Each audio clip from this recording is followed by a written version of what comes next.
जो न सोचा था वो कर दिखाया, हर एक बंधन को तोड़कर अपने साथ खड़ा किया। जर्मनी का हालिया कदम ये बताता है कि जब दोस्ती और विश्वास गहरा हो तो कानून और प्रतिबंध भी कोई मायने नहीं रखता। जर्मनी जिसने सालों तक भारत पर कई प्रतिबंध लगाए रखे थे और उसे यूरोपियन हथियारों तक पहुंचने से रोका था, अब वही जर्मनी अपने रक्षा सहयोग में भारत को सबसे खास दर्जा देने जा रहा। इस घोषणा ने वैश्विक राजनीति में हलचल मचा दी है और ये फैसला भारत के दुश्मनों के लिए एक कड़ी चुनौती बनकर सामने आया है।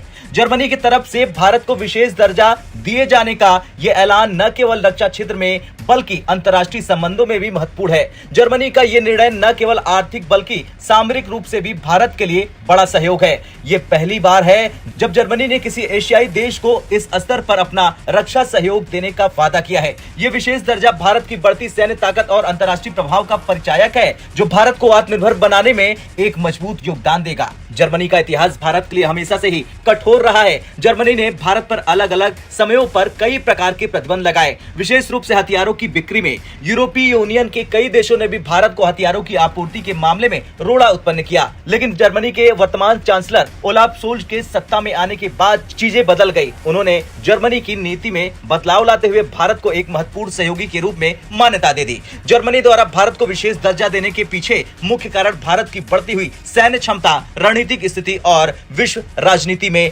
भारत का बढ़ता प्रभाव है। जर्मनी ने स्पष्ट कर दिया कि वो भारत को प्रमुख सामरिक हथियार जैसे यूरोफाइटर जेट और पनडुब्बियां आपूर्ति करने के लिए तैयार है। प्रोजेक्ट 75 इंडिया के तहत भारत को पनडुब्बियों की तेजी से आपूर्ति सुनिश्चित करने के लिए भारत को जर्मनी ने अपना आश्वासन दिया, जिससे भारतीय नौसेना की ताकत में वृद्धि होगी। यूरोफाइटर एक शक्तिशाली लड़ाकू विमान है जिसे जर्मनी और ब्रिटेन ने मिलकर विकसित किया है। ये विमान अत्याधुनिक तकनीक और विशेषताओं से लैस है और अब जर्मनी इस विमान को भारत के लिए उपलब्ध कराने का मन बना चुका है। जर्मनी ने जहां कई देशों जैसे तुर्की को इस विमान की बिक्री से इनकार कर दिया, वहीं भारत के लिए इसे उपलब्ध कराकर उसने अपनी प्रतिबद्धता और दोस्ती को दिखा दिया है। जर्मनी के हथियार निर्यात नियम बेहद कठोर रहे हैं, विशेषकर रक्षा टेक्नोलॉजी को लेकर, लेकिन भारत के लिए जर्मनी ने अपने निर्यात नियमों में ढील दी है और उन सभी बंधनों को तोड़ा है जो उसकी रक्षा साझेदारी में बाधा बन रहे थे। इससे स्पष्ट होता है कि जर्मनी अब भारत के साथ रक्षा संबंधों को नए स्तर पर ले जाने के लिए पूरी तरह से तैयार है।